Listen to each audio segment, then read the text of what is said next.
Hi friends and followers, ఎలా ఉన్నారు?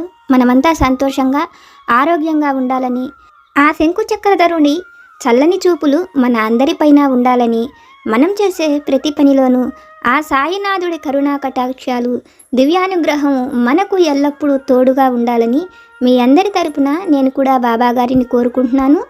Friends, మన ఛానల్ ఎవరైనా ఫస్ట్ టైం చూస్తుంటే సబ్స్క్రైబ్ చేసుకొని ఒక లైక్ ఇవ్వండి. దానివలన మన సాయినాథుని వీడియోస్ సమస్యల్లో ఉన్న మరికొంతమంది సాయి బంధువులకు చేరతాయి. బాబాగారు మనతో చెప్పే ఆ దివ్య వాక్కులను వినటం వలన బాబాగారి దివ్య అనుగ్రహంతో పాటు మనసుకు సంతోషము, మనం కోరుకున్నవి నెరవేరతాయి అనే ఆనందంతో పాటు బాబాగారు మన కష్టకాలంలో మనతో పాటే ఉన్నారు అనే నమ్మకం కూడా కలుగుతుంది. అలాగే మన జీవితంలో మనకు ఏమి కావాలో మనం బాబాగారిని అడుగుతూనే ఉన్నాం. ఆ సాయి సమర్థుల సద్గురువు అనుగ్రహంతో మన ప్రతి కష్టము తొలగిపోవాలని, బాబాగారి చల్లని దీవెనలు ఎల్లప్పుడూ మనపై ఉండాలని, ఆ సాయినాథుడు మనకు తోడై ఉండి మనల్ని ముందుకు నడిపించాలని మనస్ఫూర్తిగా మీ అందరి తరపున నేను కూడా బాబాగారి పాదాలనంటి వేడుకుంటున్నాను. ఈరోజు బాబాగారు మనకు ఒక మంచి సందేశాన్ని అనుగ్రహించారు. వీడియో చూసిన వాళ్ళు మర్చిపోకుండా లైక్ చేసి సపోర్టు చేయండి. మనకు బాబాగారు ఈరోజు అందిస్తున్న ఈ సందేశాన్ని భక్తితో విందాం. తల్లి, ఈరోజు నీ మనస్సు సంతోషపడే మాటను తెలియజేయబోతున్నాను. శ్రద్ధగా విను. అందరూ ఈ తండ్రిని అడిగినట్లుగానే నువ్వు కూడా కోరుతున్నావు కదా. అలాగే బిడ్డ, నీ కోరిక కూడా చాలా న్యాయమైనదే. తల్లి, జీవితకాలం ఎన్నో సమస్యలను అనుభవించావు. నువ్వు ఇష్టపడిన వ్యక్తితో సంతోషంగా ఉండాలని కోరుకుంటున్నావు. దానికోసం వారిపైన ఎంతో ప్రేమను కూడా చూపిస్తున్నావు. కానీ వాళ్ళు మాత్రం జీవితకాలం నీతో ఉండేందుకు ఇష్టపడక నిన్ను దూరంగా పంపించి వెయ్యాలని అనుకుంటున్నారు. నిన్ను ఎంతగానో అవమానిస్తున్నారు. కానీ నీ విషయంలో వాళ్ళు అనుకుంటున్నట్లుగా ఎప్పటికీ జరగదు. బిడ్డ, నీకు ధైర్యం కలిగించే ఒక మంచి మాటను చెబుతున్నాను. నాపైన విశ్వాసంతో, నమ్మకంతో విను తల్లి. ప్రతి వారిలో కూడా ఏదో ఒక సందర్భంలో మార్పు అనేది తప్పక కలుగుతుంది. అలాగే ఇప్పుడు నీ విషయంలో కూడా నువ్వు కోరుకునే వారిలో ఈ మార్పును తప్పక చూస్తావు. అయితే తల్లి, నువ్వు కోరుకున్న ఈ మంచి ఫలితాన్ని నువ్వు పొందడం కోసం నీకు ఓర్పు అనేది చాలా అవసరం. ఏమాత్రము కోపము అనేది రాకుండా నీ మనస్సును నీ అదుపులో ఉంచుకో. నీకు ఒక ముఖ్యమైన విషయాన్ని చెబుతున్నాను, గుర్తుపెట్టుకో. నాపైన సంపూర్ణమైన నమ్మకాన్ని ఉంచు తల్లి. ఆ నమ్మకం నీకు విజయాన్ని కలిగిస్తుంది. ఎల్లప్పుడూ నా నామాన్ని సదా జపిస్తూ ఉండు. నిన్ను నా నామస్మరణ సదా కాపాడుతుంది. మళ్ళీ మళ్ళీ నీకు ఇదే విషయాన్ని చెబుతున్నానని విసుగు చెందకు. ఓర్పు, సహనంతో ఉండు. కోరుకున్న సంతోషాన్ని తప్పక పొందుతావు. నీ పరిస్థితులు అన్నీ చక్కపడతాయి. త్వరలో నీ జీవితం పూలబాటగా మారుతుంది. ఓర్పు, సహనంతో ఉంటే నువ్వు కోరుకునే ప్రేమను పొందుతావని, మళ్ళీ నీ జీవితం పూలబాటగా మారుతుంది అని, అలా మార్చుకునేందుకు నీకు కావాల్సిన అవకాశాన్ని నేను కల్పిస్తాను తల్లి అని మన సాయి సమర్థులు ఒక చక్కని సందేశాన్ని మనకు తెలియజేస్తున్నారు. మన సాయి తండ్రి మనతో చెప్తున్న ఈ మాటలు మన జీవిత కాలము మన వెన్నంటి ఉండే జీవిత సత్యాలు. బాబాగారు మనతో చెప్తున్న ఈ మాటలలోని పరమార్థాన్ని, సత్యాన్ని ఒక చక్కని కథ రూపంలో ఆ తండ్రి వాక్కుల ద్వారానే విని తెలుసుకుందాం. పూర్వం సువర్ణపుర రాజ్యాన్ని సింహదత్తుడు అనే మహారాజు పరిపాలిస్తూ ఉండేవాడు. సింహదత్తుడికి జయచంద్రుడు అనే ఒక కొడుకు ఉంటాడు. జయచంద్రుడు చాలా అందమైనవాడు, తెలివైనవాడు కూడా. దాంతో సింహదత్తుడు జయచంద్రుడికి పట్టాభిషేకం చేసి తనకు ఆ రాజ్యాన్ని అప్పగించాలని అనుకుంటాడు. దాంతో జయచంద్రుడితో ఆ విషయం చెప్పడంతో జయచంద్రుడు తను రాజ్య పర్యటన చేసిన తరువాతే పట్టాభిషేకం చేసుకుంటానని, ఒక 2 ఏళ్ళు రాజ్యమంతా తిరిగి రాజ్యంలోని ప్రజల విషయాలను తెలుసుకువస్తానని చెప్పి జయచంద్రుడు రాజ్య పర్యటన కోసం వెళతాడు. అలా వెళ్ళిన జయచంద్రుడు పొరుగుదేశపు యువరాణి అయిన కనకవల్లిని చూసి ఇష్టపడతాడు. కనకవల్లి కూడా జయచంద్రుడిని ఇష్టపడుతుంది. రాజ్యానికి వచ్చిన తరువాత తండ్రి జయచంద్రుడికి వివాహం చెయ్యాలనుకుంటున్నానని, తన స్నేహితుడి కుమార్తెను చూశానని ఆ విషయాలను జయచంద్రుడితో చెప్తాడు. అయితే జయచంద్రుడు తండ్రి చెప్పిన మాటలను విని తను ఇష్టపడుతున్న కనకవల్లిని గురించి తల్లితో చెప్తాడు. తను కనకవల్లిని తప్ప మరెవరిని వివాహం చేసుకోలేనన్న విషయాన్ని కూడా చెప్తాడు. అయితే జయచంద్రుడి మాటలు విన్న తల్లి కొడుకుతో తండ్రి చెప్పినట్లుగానే మొదట వెళ్ళి పొరుగుదేశపు మహారాజు వాళ్ళ స్నేహితుడు అయిన అతని కుమార్తెను చూద్దామని, తరువాత ఆమె నచ్చలేదని చెప్పి కనకవల్లినే వివాహం చేసుకుందువుగానని, ఒకవేళ అలా కుదరని పక్షంలో ఈమెను కనకవల్లిని ఇద్దరిని వివాహం చేసుకుందువుగానని, నీకు నచ్చినట్లు సంతోషంగా జీవించవచ్చని తల్లి జయచంద్రుడికి నచ్చ చెప్తుంది. తల్లి చెప్పినట్లుగానే జయచంద్రుడు తన తండ్రి స్నేహితుడి కుమార్తెను చూసేందుకు తండ్రితో పాటు బయలుదేరి వెళ్తారు. అందరూ కూడా అక్కడికి చేరుకునేటప్పటికీ తండ్రి చూసిన సంబంధం కూడా తను ఇష్టపడిన కనకవల్లేనని అక్కడకు వెళ్ళిన తరువాత తెలుసుకున్న జయచంద్రుడు ఆ విషయాన్ని తల్లికి చెప్పి ఎంతో సంతోషిస్తాడు. తల్లి కూడా వాళ్ళు చూసిన సంబంధము తన కొడుకు ఇష్టపడిన సంబంధము ఒకటే అవ్వడంతో ఎంతో సంతోషించి కనకవల్లిని జయచంద్రుడికి ఇచ్చి వివాహాన్ని జరిపిస్తారు. కనకవల్లి వచ్చిన తరువాత రాజ్య పరిపాలన కూడా ఎంతో సంతోషంగా, ఎంతో తెలివిగా జరుగుతూ ఉంటుంది. రాజ్యంలోని ప్రజలందరూ కూడా కనకవల్లి ఎంతో తెలివైనదని, జయచంద్రుడు అదృష్టవంతుడని, అందుకే అటువంటి భార్య దొరికిందని అందరూ సంతోషిస్తూ ఉంటారు. అయితే కనకవల్లికి వివాహమై 5 ఏళ్ళు అయినప్పటికీ సంతానం కలగరు. సంతానం కోసం ఎన్నో పూజలను, నోములను చేస్తూ ఉంటుంది. ఒకరోజు వాళ్ళ కులదేవత అయిన భ్రమరాంబికాదేవి ఆలయానికి వెళ్ళి చలిమిడి నివేదనగా పెట్టి తనకు సంతానం కలగాలని మహారాణి కోరుకుంటుంది. అయితే ఆ దేవాలయానికి వచ్చిన ఒక సాధువు కనకవల్లిని చూస్తూనే తనకు తప్పకుండా సంతానం కలుగుతుందని, తన సంతానమే ఆ దేశానికి మహారాజు అవుతాడని దీవించి వెళ్ళిపోతాడు. అతను ఆ విధంగా దీవించి వెళ్ళిపోయిన తర్వాత కూడా మహారాణికి సంతానం కలగరు. అలా 10 సంవత్సరాలు గడిచిన మహారాజుకు సంతానం లేదని రాజ్యంలోని వారంతా కూడా మహారాజును మరొక వివాహం చేసుకోమని చెప్తూ ఉంటారు. కనకవల్లి కూడా జయచంద్రుడితో వాళ్ళు చెప్పినట్లుగానే మరొక వివాహం చేసుకోమని, రాజ్యానికి ఉత్తరాధికారి అవసరమని, అందుకోసమైన మరొక వివాహాన్ని చేసుకోమని జయచంద్రుడిని ఒప్పిస్తుంది. కనకవల్లి చెప్పడంతో జయచంద్రుడు మరొక వివాహానికి ఒప్పుకుంటాడు. అయితే పట్టపు రాణిగా మాత్రం కనకవల్లే ఉండాలని, అందుకోసం ఒక పేద కుటుంబం నుంచి ఒక అమ్మాయిని తీసుకొచ్చి వివాహం చేసుకోవాలని నిర్ణయించుకున్న జయచంద్రుడు తన రాజ్యంలోనే ఒక పేద కుటుంబానికి చెందిన ప్రభావతి అనే అమ్మాయిని వివాహం చేసుకుంటాడు. ప్రభావతి వివాహమై వచ్చిన నాటి నుంచి జయచంద్రుడి ప్రతి కదలికను పట్టించుకుంటూ ఉంటుంది. జయచంద్రుడు ప్రతి విషయంలోనూ కనకవల్లి మాటనే వింటాడని, ప్రభావతి తను పిల్లల్ని కనివ్వడానికి మాత్రమే వచ్చినట్లుగా మహారాజు ఆలోచన ఆ విధంగా ఉందని తెలుసుకున్న ప్రభావతి ఎలాగైనా మహారాజును తను సొంతం చేసుకోవాలని, కనకవల్లికి దూరం చెయ్యాలని, కనకవల్లిపైన మహారాజుకు ఉన్న ప్రేమను పోగొడితేనే తను అనుకున్నది సాధ్యమవుతుందని, అప్పుడు తనను ఎంతో ప్రేమగా చూసుకుంటాడని ఆలోచించిన ప్రభావతి మహారాజుతో ప్రతిరోజు కూడా కనకవల్లి మహారాజు అనుకుంటున్నంత మంచిది కాదని, తనకు మంత్రి గుణనిధితో ఏదో సంబంధం ఉన్నదని, అందుకని మంత్రి ఎప్పుడు పడితే అప్పుడు కనకవల్లి ఉండే అంతఃపురానికి వస్తున్నాడని, ప్రతి విషయాన్ని కనకవల్లినే అడిగి చేస్తున్నాడని, మహారాజు కంటే కూడా కనకవల్లితోనే ఎక్కువ సమయాన్ని గడుపుతున్నాడని లేనిపోని విషయాలను మహారాజుతో చెప్తుంది. అయితే మహారాజు మాత్రం మొదట ప్రభావతి చెప్పిన ఏ మాటలను కూడా పట్టించుకోడు. కానీ పోను కనకవల్లి పైన మహారాజుకు కూడా లేనిపోని అనుమానాలను కలిగించేలాగా అంతఃపురంలో అందరూ అదే విషయాలు మాట్లాడుకునేటట్లుగా ప్రభావతి చేస్తుంది.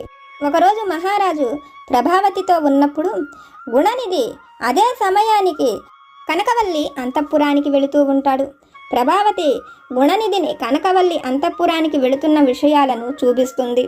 అంతఃపురం లోపల మహారాణి గుణనిధి తప్ప మరి ఎవ్వరూ లేరని, ఏదైనా రాజ్యకు సంబంధించిన విషయాలు మాట్లాడేటట్లయితే తన చుట్టుపక్కల ఎవరు ఉన్నా సమస్య ఏది ఉండదు కదా, దానికోసం తన అంతఃపురంలో ఉన్నవారి అందరినీ బయటకు వెళ్ళమనవలసిన పని లేదు కదా. ఇప్పుడు అంతఃపురంలో మహారాణి గుణనిధి తప్ప ఎవ్వరూ లేరని లేనిపోని విషయాలను మహారాజుతో చెప్తుంది. మహారాజు దూరం నుంచి ప్రభావతి చెప్పిన అన్ని విషయాలను చూస్తూ ప్రభావతి చెప్పింది నిజమేనేమో అనే సందిగ్ధంలో ఉన్నప్పుడు వాళ్లకు విలాసాలకు కావలసిన ధనాన్ని కూడా కోశాగారం నుంచే తీసుకుంటున్నారని, కావాలంటే రేపు ఉదయం మీరు వెళ్ళి ఈ విషయాలను కోశాధికారిని అడగమని చెప్తుంది. మహారాజు ఆ మాటలు వింటూనే రేపు వెళ్ళి తను ఆ విషయాలను కోశాధికారిని అడిగి తెలుసుకోవాలనుకుంటాడు. అయితే ఈ విషయాలు ఏవీ తెలియని కనకవల్లి మాత్రం ప్రభావతి పుట్టినరోజు వస్తున్నదని, ప్రభావతి పుట్టినరోజులకు ఎటువంటి లోపము లేకుండా తను కూడా మహారాణి స్థాయిలో ఉన్నది కాబట్టి ఆ విధంగానే పుట్టినరోజు జరిపించాలని తనకు కొన్ని విలువైన కానుకలను నగలను తెప్పించడం కోసం రాజ్య కోశాధికారి నుంచి కొంత ధనాన్ని తీసుకోమని, అప్పుడే ఈ విషయాలను ఎవరికీ తెలియపరచవద్దని, ఈ విషయాన్ని రహస్యంగా ఉంచమని చెప్పి గుణనిధితో చెప్తుంది. మంత్రి మహారాణి చెప్పినట్లే చెయ్యాలనుకొని ఆ విధంగా కోశాధికారి దగ్గరకు వెళ్ళి కొంత ధనాన్ని తీసుకుంటాడు. మరుసటి రోజు జయచంద్రుడు ఆ విషయాలను కోశాధికారిని పిలిచి అడుగుతాడు. గుణనిధి తనను అడిగి ధనం తీసుకున్నాడా లేదో తెలుసుకునేందుకు మహారాజు అడగడంతో కోశాధికారి గుణనిధి అతడిని అడిగి కొంత ధనాన్ని తీసుకున్నాడని, పట్టపురాణినే తీసుకోమని అతనితో చెప్పినదని ఆ విషయాలను మహారాజుకు తెలియచేస్తాడు. కోశాధికారి మాటలు విన్న మహారాజు గుణనిధి ఆ ధనాన్ని ఎందుకు తీసుకున్నాడో కూడా అడగకుండానే గుణనిధిని పిలిపించి తనను మంత్రివర్గం నుంచి తొలగిస్తున్నానని, తన తండ్రి అప్పటి నుంచి ఎంతో నమ్మకంగా చేసినందుకు అతడిని ప్రాణాలతో విడిచిపెడుతున్నానని, అక్కడి నుంచి వెళ్ళిపోమని గుణనిధి చెప్పే ఏ మాటలను కూడా వినిపించుకోడు. దీనంతటికీ కారణమైన కనకవల్లి కూడా ఆ అంతఃపురంలో ఉండకూడదని కనకవల్లిని ఊరు చివరన ఉండే పాడుపడిపోయిన కోటలో ఉంచాలనుకొని అక్కడకు పంపించేస్తాడు. దాసదాసీలు ఎవ్వరూ లేకుండా ఒక అమ్మాయిని మాత్రమే ఇచ్చి పంపిస్తాడు. మల్లి అనే 15 ఏళ్ల చిన్నపిల్లను తీసుకొని మహారాణి ఆ పాడుపడిపోయిన కోటలోనే ఉంటూ ఉంటుంది. ఇంటి పనంతా కూడా పెద్దరాణినే చేసుకుంటూ ఉంటుంది. 15 ఏళ్ల పిల్లైన మల్లికి ఏ పని కూడా చేత కాదు. ఎందుకంటే మల్లి ఉత్త అమాయకురాలు. ఏ పని చెప్పినా కూడా సరిగ్గా చేసేది కాదు. దానివలన మల్లిని వాళ్లకు కావాల్సిన సరుకులు అంతఃపురం నుంచి తీసుకురావడం కోసం వారానికి ఒకసారి పంపించేది. పెద్దరాణి పోషణ కోసం కావాల్సిన వాటన్నిటినీ కూడా చిన్నరాణినే చూసుకోమని మహారాజు ఇంకా పెద్దరాణి విషయంలో ఏ విషయాలను పట్టించుకోనని దూరంగా ఉండిపోతాడు. దాంతో ప్రభావతికి ఇంకా ఎప్పటికీ పెద్దరాణి అంతఃపురానికి రాలేదని, తనే సంతోషంగా జీవించవచ్చని, కాబట్టి తను పెద్దరాణిని ఏ విధంగా చూసినా ఇబ్బంది లేదనుకున్న ప్రభావతి కనకవల్లికి పురుగులు పట్టిన జొన్నలను తప్ప మరి ఏవీ కూడా పంపించేది కాదు. మళ్ళీ వారానికి ఒకసారి ఆ జొన్నలను తీసుకువచ్చి మహారాణికి ఇస్తూ ఉండేది. అలా 1-2 నెలల సమయం గడిచిపోతుంది. ఒకరోజు పెద్దరాణికి పంపిస్తున్న జొన్నలలో 1 రూపాయి కాసు కలిసి ఉంటుంది. అది ఎవరూ కూడా పట్టించుకోరు. మళ్ళీ ఆ జొన్నలను తీసుకొని కనకవల్లికి తీసుకువచ్చి ఇస్తుంది. కనకవల్లి ఆ జొన్నలను బాగు చేసేటప్పుడు అందులో కనపడిన ఆ రూపాయి కాసును చూసి ఎంతో సంతోషిస్తుంది. మల్లిని పిలిచి ఆ రూపాయితో ఏవైనా కొన్ని సరుకులను తీసుకురమ్మనమని చెప్తుంది. మళ్ళీ కూడా బజారుకు వెళ్ళి అంగడిలో ఏవైనా కొన్ని సరుకులను ఇవ్వమని అంగడివాడికి ఆ రూపాయిని ఇస్తుంది. ఏమైనా సరుకులు అంటే వాటి పేర్లేమిటో చెప్పమని ఎన్నిసార్లు అడిగినా తను ఏమైనా సరుకులే తెమ్మనమన్నదని, ఆ ఏమైనా ఇస్తే తీసుకుపోతానని అన్ని అంగడులలోనూ అడుగుతుంది.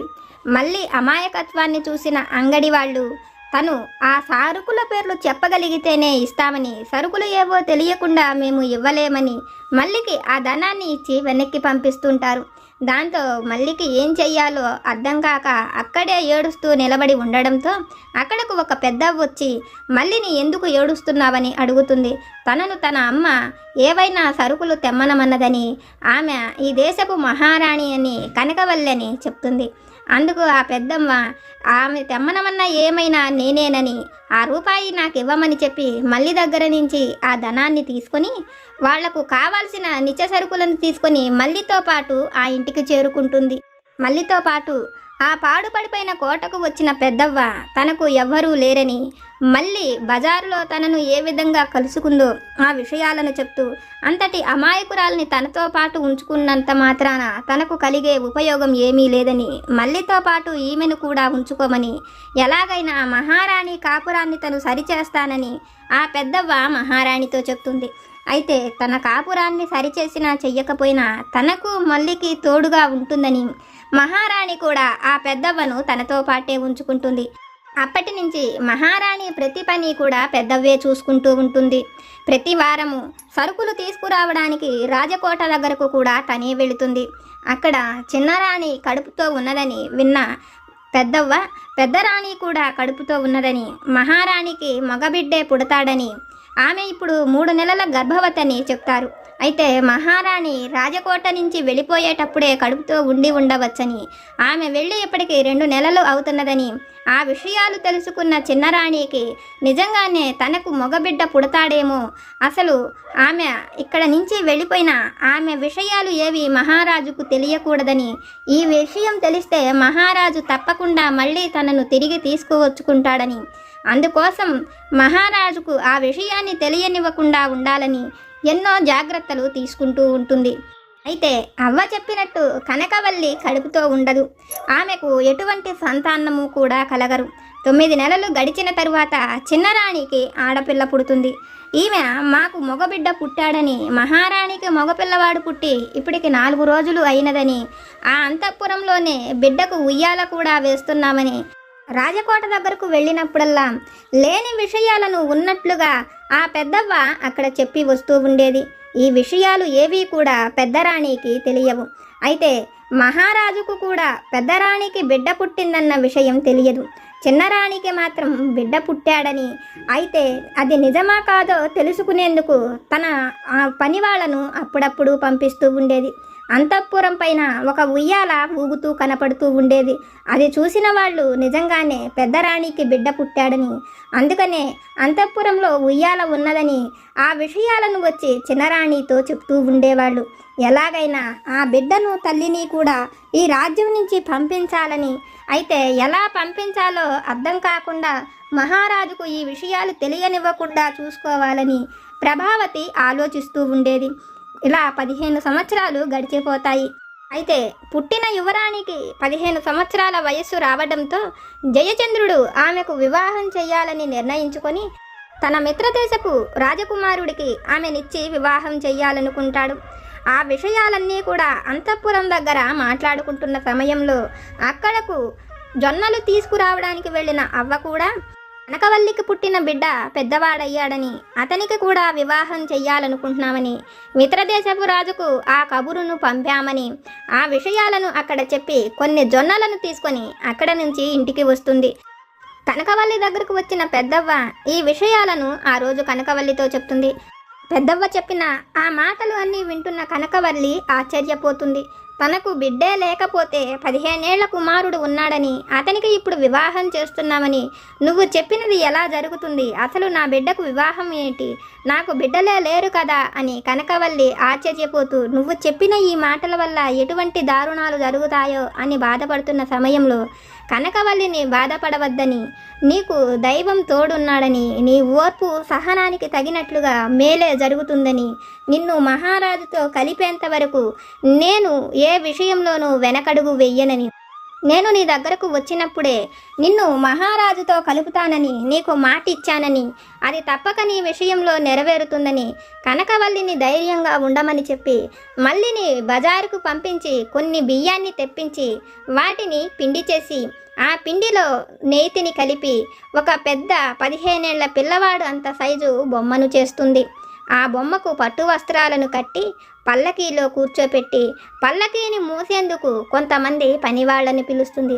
అయితే ఈ విషయాలను చూస్తున్న కనకవల్లికి మాత్రం ఏదీ కూడా అర్థం కాదు. కనకవల్లిని రాజకోటలోనే ఉండమని చెప్పి వివాహానికి కావలసిన విషయాలన్నిటినీ తను సిద్ధం చేశానని, మహారాజులకు కూడా ఆ కబురులు వెళ్ళాయని, ఇప్పుడు పెళ్లి కొడుకుగా ఈ పిండి బొమ్మనే నేను అక్కడకు తీసుకువెళుతున్నానని, జరిగేదంతా దైవమే చూసుకుంటుందని కనకవల్లిని జాగ్రత్తగా ఉండమని చెప్పి పెద్దవ్వ ఆ పల్లకితో పాటు పనివాళ్లను తీసుకొని అడవి గుండా వెళుతూ ఉంటుంది. అడవిలో భ్రమరాంబికాదేవి ఆలయం దగ్గరకు వచ్చిన తరువాత అక్కడకు దింపి అమ్మవారి దగ్గర ఉంచి ఆమె నదిలో నీటిని తాగేందుకు పనివాళ్లను ఆహారాన్ని తినమని చెప్పి పల్లకీ లోపల పడుకున్న రాజకుమారుణ్ణి ఎవ్వరూ కదిలించవద్దని, అతడిని అలాగే ఉండనివ్వమని చెప్పి ఆ లోపల ఒక మనిషి కూర్చున్నట్లుగానే అలాగే ఉంచేసి ఆమె నది దగ్గరికి నీళ్లు తాగడానికి వెళుతుంది. తను నీళ్లు తాగి వచ్చేలోపు లోపల ఉన్న భ్రమరాంబిక అమ్మవారికి ఆ చలిమిడి వాసన ఎంతో బాగా నచ్చి చలిమిడిని తినేందుకు వచ్చి అక్కడ ఉన్న చలిమిడితో చేయబడిన ఆ పిల్లవాడి చెయ్యిని తుంచుకొని తింటూ ఉంటుంది. ఇదంతా దూరం నుంచి చూస్తున్న పెద్దవ్వ పరిగెత్తుకుంటూ వచ్చి భ్రమరాంబిక అమ్మవారి కాళ్లను పట్టుకొని ఆ బిడ్డను బ్రతికించమని, ఆ పిల్లవాడి చెయ్యి తుంచుకొని తిన్నందుకు కాను ఆ బిడ్డను ఇవ్వాలని, తను ఆ దేశపు పెద్దరాణి కుమారుడని, పట్టపురాజు అని, కాబట్టి ఆ బిడ్డను తిరిగి ఇవ్వాలని భ్రమరాంబిక కాళ్లను పట్టుకుంటుంది. అయితే అమ్మవారు ఎంత వదిలించుకోవాలనుకున్నా పెద్దవ్వ మాత్రం అమ్మవారి పాదాలను పట్టుకొని వదలదు. దాంతో నువ్వు అడిగినట్లుగానే ఆ బిడ్డ లేచి తిరిగి వస్తాడని, ఇంకా తనను విడిచి పెట్టమని చెప్పి అడుగుతుంది. అమ్మవారు చెప్పిన ఆ విధంగానే ఆ పల్లకీలో నుంచి పెళ్లి కొడుకు రూపంలో ఒక చక్కటి బాలుడు బయటకు వస్తాడు. అది చూసిన పెద్దవ్వ ఎంతో సంతోషిస్తుంది. తను అనుకున్నట్లుగానే జరిగినదని, అమ్మవారు తనను అనుగ్రహించిందని, మహారాణి కష్టాలు తీరాయనుకుని అమ్మవారు అనుగ్రహించిన ఆ బిడ్డను తీసుకుని జయచంద్రుడు వెళ్ళిన మైథిలి నగరానికే చేరుకుంటుంది. ఆ నగరంలోని ప్రజలు అందరూ కూడా జయచంద్రుడి కూతురితో పాటు కొడుకుకు కూడా వివాహం జరుగుతున్నదని అందరూ మాట్లాడుకుంటూ ఉంటారు. ఆ విషయాలు విన్న జయచంద్రుడు ఆశ్చర్యపోతాడు. తనకు కుమార్తె ఒక్కతే కదా ప్రభావతికి పుట్టింది, కొడుకు ఎక్కడున్నాడని అనుకుంటున్న సమయంలో పెద్దరాణి కనకవల్లికి కొడుకు పుట్టాడని, ఆ బిడ్డకే తన స్నేహితుడు కుమార్తెను కూడా ఇచ్చి వివాహం చేస్తున్నారని, అందుకనే ఖడ్గాన్ని పంపారని తెలిసి జయచంద్రుడు ఎంతో సంతోషిస్తుంటాడు. తనకు పుట్టిన మగబిడ్డ ఎట్లా ఉన్నాడో ఎప్పుడూ కూడా చూడలేదని, అసలు కనకవల్లికి బిడ్డ పుట్టిన విషయం తనకు తెలియకపోయినా ప్రభావతికి తెలిసి ఉండవలసి ఉంటుందని ఆ విషయాలను ప్రభావతిని అడుగుతాడు. ప్రభావతి కూడా తనకు ఏ విషయాలు తెలియదని అబద్ధం చెప్తుంది. అయితే ఆ పెద్దవ్వ మహారాజు కొడుకును అక్కడకు తీసుకువస్తుంది. కనకవల్లికి పుట్టిన ఆ బిడ్డను చూస్తూనే జయచంద్రుడు ఎంతో సంతోషిస్తాడు. బంగారు వర్ణపు ఛాయతో ఆ బిడ్డ ఎంతో అందంగా మెరిసిపోతూ ఉంటాడు. ఆ బిడ్డతో పాటు వచ్చిన పెద్దవ్వను పిలిచి కనకవల్లి విషయాలను, ఆ బిడ్డ విషయాలను అడిగినప్పుడు పెద్దవ్వ జరిగిన విషయాలు అన్నిటినీ మహారాజుతో చెప్తూ ప్రభావతి కంటే కూడా కనకవల్లికే ముందు బిడ్డ పుట్టాడని, ఈ విషయాలు కోటలోని వారందరికీ తెలుసని మహారాజుతో చెప్తుంది. పెద్దవ్వ మాటలు విన్న మహారాజు అక్కడ పనిచేసే వారిని పిలిచి ఆ విషయాలను అడిగినప్పుడు కనకవల్లికి సంబంధించిన అన్ని విషయాలు ప్రభావతికి తెలుసని అక్కడ ఉండే సైనికులు చెప్తారు. ఆ మాటలు వింటున్న జయచంద్రుడికి తను కనకవల్లి విషయంలో ఎటువంటి తప్పు చేశానో అర్థమయ్యి కనకవల్లిని కూడా ఎంతో సగౌరవంగా ఆ వివాహానికి పిలిపిస్తాడు.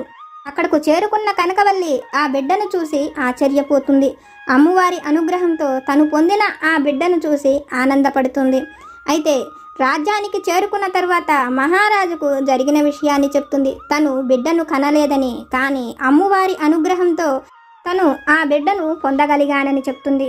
కనకవల్లి మాటలు విన్న మహారాజు ఎంతో సంతోషిస్తాడు. తన కుటుంబాన్ని నిలబెట్టినందుకు పెద్దవ్వకు మహారాణి ఎన్నో కృతజ్ఞతలు తెలుపుతుంది.